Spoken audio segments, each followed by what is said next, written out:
ഹരേ കൃഷ്ണ. എല്ലാവരും സുഖമായിരിക്കുന്നു എന്ന് വിചാരിക്കുന്നു. ഇന്ന് നമുക്ക് ഭഗവത്ഗീത 15th ചാപ്റ്റർ 14th ശ്ലോക ടോപ്പിക്കിലേക്ക് പോകുന്നതിന് മുമ്പ് ഇന്ന് വരെ എനിക്ക് നൽകിയ സപ്പോർട്ടിന് താങ്ക് യു സോ മച്ച്.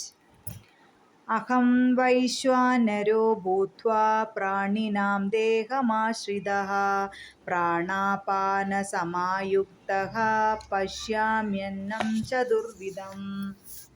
സകല ജീവികളിലുമുള്ള ദഹനാഗ്നിയാണ് ഞാൻ. ഉൾക്കൊള്ളുന്നതും പുറത്തു തള്ളുന്നതുമായ പ്രാണവായുവിനോട് ചേർന്ന് ഞാൻ 4 വിധത്തിലുള്ള ആഹാരങ്ങളെയും ദഹിപ്പിക്കുന്നു.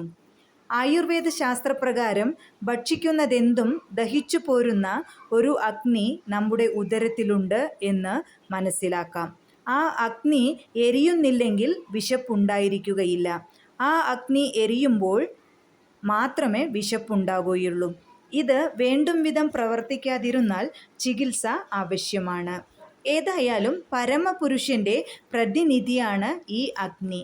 പരമപുരുഷൻ അഥവാ ബ്രഹ്മം ഉദരത്തിനുള്ളിൽ അഗ്നിരൂപിയായി എല്ലാത്തരം ഭക്ഷ്യങ്ങളെയും ദഹിപ്പിക്കുന്നുവെന്ന് ബൃഹദാരണ്യകോപനിഷത്തും പറയുന്നുണ്ട്.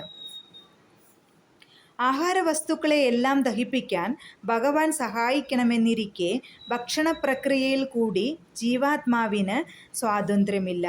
ദഹനപ്രക്രിയയ്ക്ക് ഭഗവത് സഹായമില്ലെങ്കിൽ ഭക്ഷിക്കാനാവില്ല.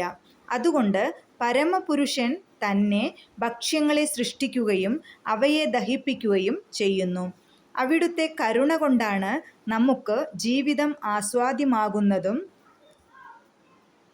ശബ്ദത്തിലും ശരീരാന്തർഭാഗത്തും വായുവിലും ദഹനശക്തി രൂപത്തിൽ ഉദരത്തിലും ഭഗവാൻ വാണരുളുന്നു. ആഹാരദ്രവ്യങ്ങൾ 4 വിധമുണ്ട്.